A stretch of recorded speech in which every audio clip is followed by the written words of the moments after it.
So apart from your film history, so basic గా మీరు మీ గురించి మా ఆడియన్స్ కి ఏమైనా చెప్పండి. అంటే how you started, what's your education, ఏంటి, ఎక్కడి నుంచి? నేను చిన్నప్పుడు లైక్ గ్రోయింగ్ అప్ అంతా కూడా west Godavari, Tanuku schooling, intermediate వరకు కూడా అక్కడే. ఓకే. తర్వాత గుంటూరు వచ్చాను, బీటెక్ చేశాను కంప్యూటర్ సైన్స్ లో. ఓకే. అండ్ దెన్ టీసీఎస్ లో జాబ్ వచ్చింది హైదరాబాద్ లో. Okay, you are a software employee. Employee అంటే 6 months వెళ్ళాను అంతే, okay okay. Time pass. Training తీసుకుని వచ్చారా బయటికి? సో ట్రైనింగ్ టైమ్ లో కూడా ఇక్కడే ట్రయల్స్ లోనే ఎక్కువ ఉండేది ఇదంతా. సో వన్స్ ఇక్కడ బ్రేక్ వచ్చాక అది నువ్వు చెప్పేసి ఇటు వచ్చేసాను. సో పేరెంట్స్ ఎలా యాక్సెప్ట్ చేశారు అండి? ఏమైనా రెస్ట్రిక్షన్స్ ఏమైనా ఉన్నాయా? చిన్నప్పటి నుంచి క్లారిటీ ఉంది డిటైల్ వస్తాడని. ఓకే, సో వాళ్ళకి ఒక క్లారిటీ ఇచ్చిన తర్వాత మీరు ఇండస్ట్రీలో అడుగు పెట్టారనమాట. ఓకే. సో మనం చూసుకుంటే కనుక ఈసారి కొత్త మంది కూడా చాలా మంది యాడ్ అయ్యారు భామకలాపం 2లో. సో కొన్ని రోల్స్ కానీ కథ పరంగా కానీ మీరు ఎక్కువ మిస్టీరియస్ థింగ్సే ఎక్కువ రాస్తూ ఉంటారా, లైక్ థ్రిల్లింగ్ ఎలిమెంట్సే? సో ఏ జోనర్ ఎక్కువ ఇష్టం మీకు? ఇష్టపడేది ఎక్కువగా ఇదే, dark comedy, yeah, anything which has this కొంచెం వియర్డ్ కామెడీ ఉంటుంది కదా, అలాంటిది ఇష్టం. సో సీరియస్లీ నాకు నిన్న చూసినప్పుడు లైక్ మన ఆయన ఎవరైతే ఉంటాడో villain, main villain Tashi. So తాషిది కార్ మీద ఇన్సిడెంట్ ఉంటుంది చూసారా? So that was like too hilarious. తాషియా మాషియా అని చెప్పి ప్రేమని గారు అనడం. సో ఇట్స్ లైక్ చాలా చిన్న చిన్నవి, అంటే జెన్యున్ గా మనం కనెక్ట్ అయిపోతాం అనమాట. సో అంటే లైక్ మీరు చూస్తున్నప్పుడు, ఎంటైర్ ఫిలిం చూస్తున్నప్పుడు మీకు ఆల్రెడీ డైలాగ్స్ తెలుసు, యాక్ట్ చేసినప్పుడు చూసారు, which was one funny incident. అరే నేను కూడా చాలా నవ్వుకున్నాను గుర్తు తెచ్చుకుని అన్నది. ఇప్పుడు నాకు few things are there. So Sharanya garu, అక్క ఎన్ని ఇడ్లీలు అమ్మితే మనం 10 లక్షలు these lines I can remember. నాకు ఏమేమి కామెడీ సీన్స్ నచ్చినాయి అంటే. సో మీ ఫిలిం లో మీకే కామెడీ సీన్స్ బాగా నచ్చినాయి? అంటే చెప్పడం యాక్చువల్లీ కష్టం, ఎందుకంటే అన్ని నచ్చినాయి అనకండి. లేదు పోస్ట్ లో లైక్ ఎడిట్ టైమ్ లో డిఐ ఇలాగా హండ్రెడ్స్ ఆఫ్ టైమ్స్ చూసేస్తాం కదా. అవును అవును. సో ఎండ్కి వచ్చేసరికి దేనికి రియాక్షన్ ఉండదు. ఓకే. లిటరల్లీ ఏది వర్క్ అవుతుంది ఏది వర్క్ అవుతుంది అనేది నో ఐడియా యాక్చువల్లీ. ఓకే. ఒకవేళ నవ్వితే ఇది వర్కౌట్ అయింది అనుకుంటాను అంతే. సో థియేటర్ లో మీరు కూడా మాతోటే ఫిలిం చూసారు. సో అప్పుడు ఎలా అనిపించింది రియాక్షన్? యాక్చువల్లీ ఆ రోజే అడుగుదాం అనుకున్నాను, మీరు నాకు కనిపించలేదు. స్టార్టింగ్ లో కనిపించారు, ఎండింగ్ లో కనపడలేదు. So how was your reaction? నేను చాలా మంది రియాక్షన్స్ అయితే తీసుకున్నాను, తెలుసుకున్నాను కూడా. సో మీకు ఎలా అనిపించింది?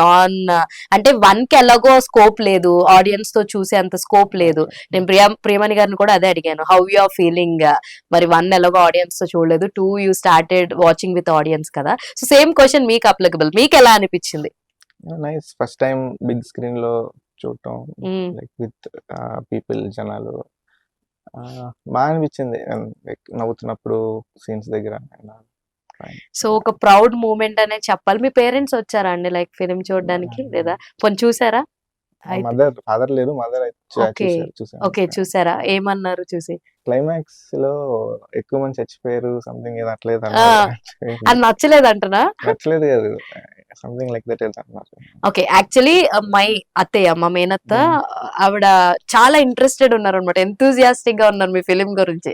యాక్చువల్లీ నేను చెప్పా అలా భామకలాపం 2 ప్రెస్ మీట్ కి వెళ్ళానంటే అప్పుడే వచ్చేసింది Bhamakalapam 2. She was like that much excited అనమాట. నేను నాతో పాటు ఆవిడ కూడా చూసారు. సో షీ వాజ్ లైక్ బాగుంటది రా భామకలాపం 1 కూడా చాలా చాలా బాగుంటది, బాగా తీసే డైరెక్టర్ అయినా. సో 2 కూడా బానే ఉంటదిలే అని చెప్పి షీ స్టార్టెడ్ అడ్మైరింగ్ అనమాట. అంటే very few people will get that recognition as a. ఎంతో మంది డైరెక్టర్స్ డైరెక్ట్ చేసినప్పటికీ కూడా ఆ హైప్ అంతా కూడా ఐదర్ హీరో ఆర్ హీరోయిన్ చుట్టూ వెళ్ళిపోతుంది తప్ప డైరెక్టర్స్ కి చాలా తక్కువ దొరుకుద్ది. సో ఇప్పుడు ఈ భామకలాపం 2 గానీ 1 గానీ మీరు తీసుకుంటే మీకు ఎంతవరకు హైప్ వచ్చింది అనుకుంటున్నారు? Hype in the sense like వెళ్ళి ఈ సినిమా చేశాను అని చెప్తే దే రికగ్నైజింగ్ మీ. సో వాస్తవానికి అభిమన్యు ఎలా ఉంటాడని తెలియకపోయినా అభిమన్యు కేర్ ఆఫ్ భామకలాపం, ఓ అభిమన్యు అన్న రియాక్షన్ అయితే వస్తుందా మీకు? ఓ భామకలాపం, ఓ భామకలాపం, బాగుంది. Nice nice. సో లైక్ ఇప్పుడు మీరు నెక్స్ట్ అప్కమింగ్ ప్రాజెక్ట్స్ ఏమున్నాయి, ఏం చేస్తున్నారు? అదే దీని తర్వాత వేరే కొంచెం బిగ్గర్ స్టోరీ, ఒక హీరో సెంట్రిక్ కథ ఉంటుంది.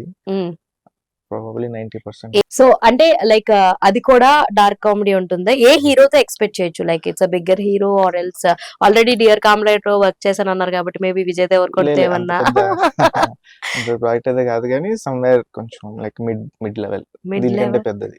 మిడ్ లెవెల్ అంటే నేను హీరో సెంట్రిక్ అన్నారు కాబట్టి మ్హూ. ఏ హీరోని ఊహించుకోవచ్చు మీ ఫిలిమ్స్ లో ఎవరైతే సూట్ అవుతారని అనుకుంటున్నారో అని అడుగుతున్నా. Some mid level heroes mid level heroes అంటే ఎవరు అనుకుంటున్నారు? ఇప్పుడు లైక్ అల్ల నరేష్ గారు ఫామ్ లోకి వచ్చేసారు, మళ్ళీ Raj Tarun he came back into form లో ఉన్న లైక్ రీసెంట్ సంక్రాంతి హిట్ తోటి.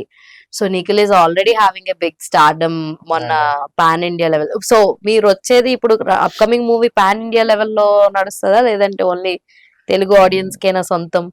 టూ ఎర్లీ, బట్ అదే అంటే ఎందుకంటే స్క్రిప్ట్ లైక్ ఆల్మోస్ట్ ఒక 70% ఉంది.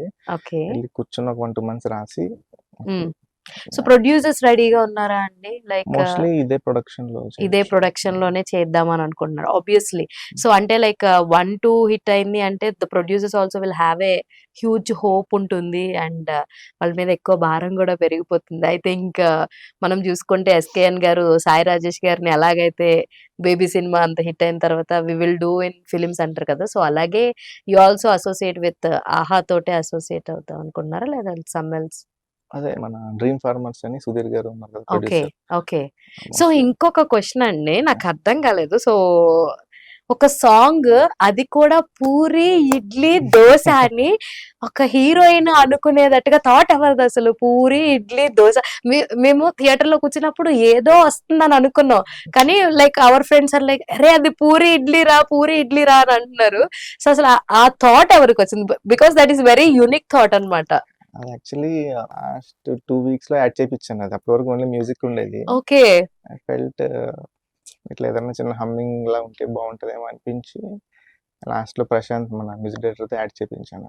ఓకే. సో నిజంగా అది అంటే ఎవ్వరికి రాదనమాట. అంటే ఇలా పాడుతున్నారని చెప్పుకోవడం అంటే కొంచెం ఒక పక్కన హీరోయిన్ చాలా సీరియస్ గా డిస్కషన్ చేస్తుంది. ఏం చేయాలిరా, నా లైఫ్ మళ్ళీ ఇరుక్కుందా అన్న సిచ్యువేషన్ లో పూరి పూరి ఇడ్లీ ఇడ్లీ అంటుంటే లిటరలీ వి వర్ లైక్ చాలా నవ్వుకున్నాం అనమాట. చాలా బాగుంది. చాలా మంది కూడా కనెక్ట్ అవుతారు అనమాట. అరే ఎంత అనుపమ గుమగుమ అని హోటల్ పేరు పెట్టుకుంటే పూరి ఇడ్లీ అని చెప్పి చివరిలో పే ఆఫ్ ఉంటది కదా, లాస్ట్ లో కూర్చొని ఆర్డర్స్ పూరి. అవును. సో అట్లా కనెక్షన్ చేశారా? రిజిస్టర్ అవుతుందేమో అని కొంచెం ఎంఫసైజ్ చేయడానికి యాడ్ చేయాలి. వావ్. అందుకేనా ఫస్ట్ ఇడ్లీ ఆర్డర్ చేస్తూ ఉండగా లాస్ట్ లోకి పూరి ఐటమ్ వస్తుంది. Nice.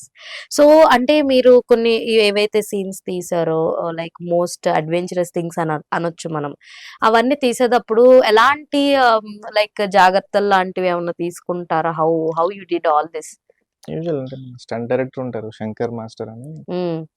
So he comes up with everything. అంటే నేను ఇట్లా కావాలని చెప్తాను, అది సేఫ్టీగా ఎట్లా చేయాలి యాజ్ మచ్ యాజ్ పాసిబుల్ అని ఆయన చూసుకుంటారు. సో అంతా సేఫ్ గా ఫాస్ట్ గానే అయిపోయింది.